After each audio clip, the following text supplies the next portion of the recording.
वहां पे अंदर लेके मार कुटाई कर दी हमारी, मारा पीटा। हम 5 बंदे थे, बहुत बहुत मारा उनने अंदर। जो है वहां पे एसआई थे, एएसआई थे, बाकी पुलिस वाले थे, उनने बड़े बड़े बेरहमी से मारा। से मैं सीएम उमर अब्दुल्ला से कंटिन्यू बोल रहा हूँ, as soon as possible resign करें। अब कितने ही लोग जो हैं बेचारे अंदर है, माँ बाप को पता नहीं है वो कहाँ पे हैं, माँ बाप को बच्चों का पता नहीं है, बच्चों को माँ बाप का पता नहीं है।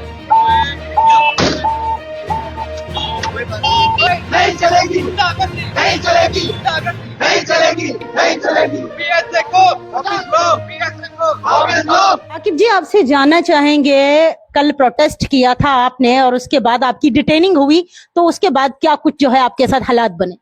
जैसा कि आप सब लोग जानते हैं, सिंस 8 तारीख से जब से मेराज मलिक को अंदर लिया है, डिटेन किया है काला कानून के द्वारा, पब्लिक सेफ्टी एक्ट इसका नाम है, एक ड्रैकोनियन लॉ है।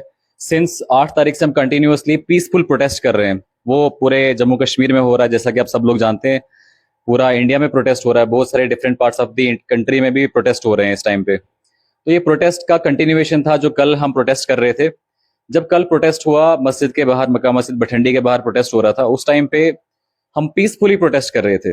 अगर आपने बाइट देखा होगा और आपने मीडिया में देखा होगा, बिल्कुल पीसफुली प्रोटेस्ट कर रहे थे कि पीएसए जो है उसका रेवोकेशन हो। और पीएसए क्या चीज है, अगर आप हिस्ट्री में जाओगे पीएसए की, पब्लिक सेफ्टी एक्ट की 1978 में, ये शेख अब्दुल्ला ने उस टाइम पे इंट्रोड्यूस किया। और उस टाइम पे पहला बंदा जो पीएसए के अंदर डिटेन किया गया वो भीम सिंह था।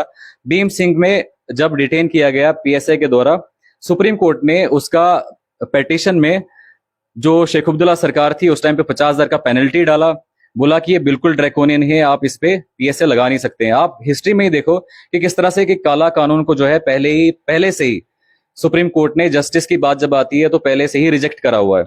तो कल भी ऐसे ही हम प्रोटेस्ट कर रहे थे, पीसफुली प्रोटेस्ट कर रहे थे। अगर आपने देखा होगा, पूरा बाइट है, पूरा मीडिया में पूरा कवरेज है, आप देखिए, आप हमें बताइए हमने कौन सा चीज गलत बोला वहां पे। अच्छा, हमें डिटेन किया गया, वहां से उठाया गया, डिटेन किया गया, फिर पुलिस में अंदर लेके पुलिस स्टेशन, पुलिस चौकी जो भठंडी थी, वहां पे अंदर लेके मार कुटाई कर दी हमारी, मारा पीटा। हम 5 बंदे थे, बहुत बहुत मारा उनने अंदर। जो है वहां पे एसआई थे, एएसआई थे, बाकी पुलिस वाले थे, उनने बड़े बड़े बेरहमी से मारा। उसके बाद हमें डिटेन किया, हमें हवालात अंदर बंद कर दिया। फिर 2 बजे के आसपास हमें अंदर कर दिया था उनने, और शाम को 9 या 10 बजे हमें छोड़ा।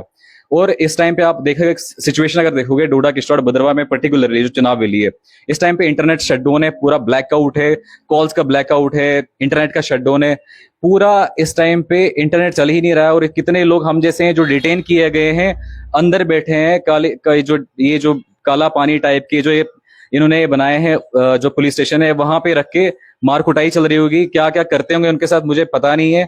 और कितने ही लोग जो हैं बेचारे अंदर है, माँ बाप को पता नहीं है वो कहाँ पे हैं, माँ बाप को बच्चों का पता नहीं है, बच्चों को माँ बाप का पता नहीं है।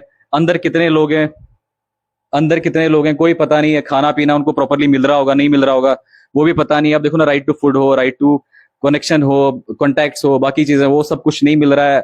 कितने एफआईआर लग रहे हैं इस टाइम पे, कितने कितने ही लोगों को अंदर कर दिया है। तो ये सारी सिचुएशन अगर हम देखेंगे तो कितना ही ग्रिम सिचुएशन चल रहा है। इतना ऐसा लग रहा है कि अनडिक्लेयर्ड जो है इमरजेंसी लाइक सिचुएशन है।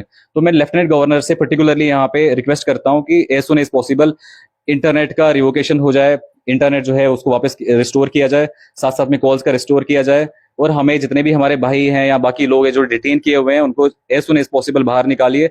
और साथ में जो है मैं इस चीज को बताता हूँ कि जो है एज सुन एज पॉसिबल जो मेराज मलिक पे जो पीएसए लगाया है, ड्रैकोनियन लॉ है, इसको रिवोक किया जाए। ये बिल्कुल काला कानून है जो आपने एक रिप्रेजेंटेटिव पे लगाया। और किस बात पे लगाया कि वो राइट टू फूड के बारे में बोल रहा है, राइट टू हेल्थ के बारे में बोल रहा है, अच्छे स्वास्थ्य, अच्छे खाने के लिए, अच्छे एजुकेशन के लिए, अच्छी बाकी चीजों के लिए। हम इसीलिए समर्थन कर रहे हैं मेराज मलिक का, सिर्फ इसलिए समर्थन कर रहे हैं क्योंकि वो भाई जो है वो खड़ा हुआ कि हम तुम्हें अच्छी स्वास्थ्य देखेंगे, अच्छी स्वास्थ्य देंगे, आपकी हेल्थ अच्छी हेल्थ देंगे।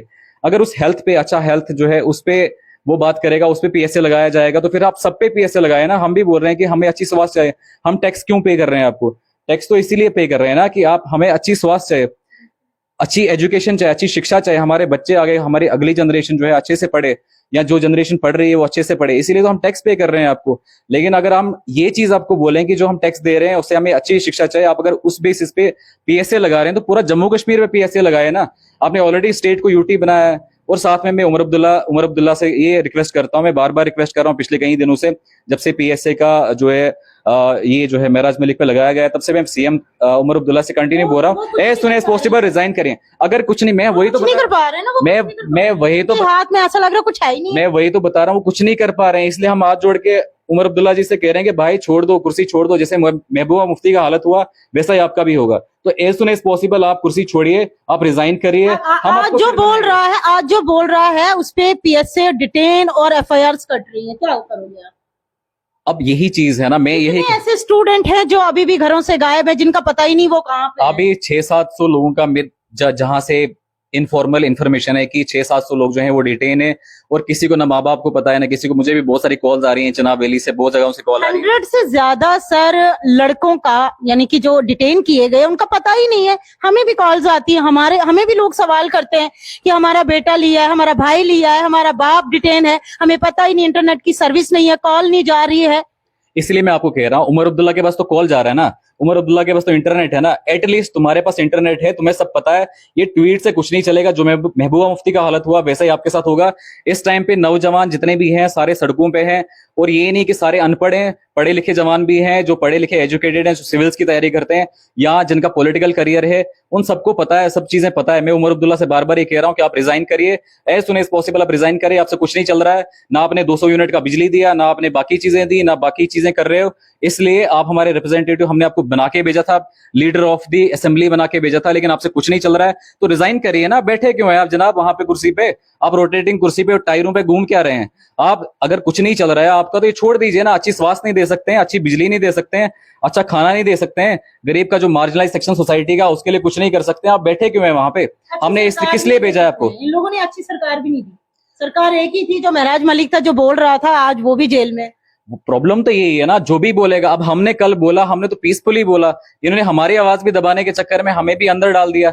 अभी भी फोन कर रहे हैं, कभी ऐसा ही फोन कर रहा है, कोई एसएचओ फोन कर रहा है, जनाब आइए अंदर कर देंगे आपको, आइए अंदर आ जाइए। बार बार एक धमकियां दे रहे हैं, पुलिस वाले धमकियां दे रहे हैं। मैंने भी कानून पढ़ा है, मैंने भी कॉन्स्टिट्यूशन पढ़ा है। मुझे बताइए, मैं पुलिस वालों से पूछना चाहता हूँ किस कॉन्स्टिट्यूशन में लिखा है कि आप जो है जो पीसफुल प्रोटेस्ट कर रहा है उसको डिटेन करें और अंदर जाके मारिए? मैं तो जाके अब कोर्ट में देख लूंगा इन्हें। I will see them in the court of rule of law कि कोर्ट क्या करता है इन पे।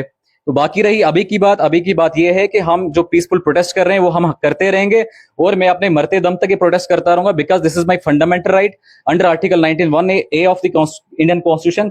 अगर संविधान ने दिया है तो मैं तब तक लड़ूंगा। जब संविधान आप चेंज कर लेंगे उस टाइम हम छोड़ देंगे, उस टाइम हम जेलों में आके बैठ जाएंगे।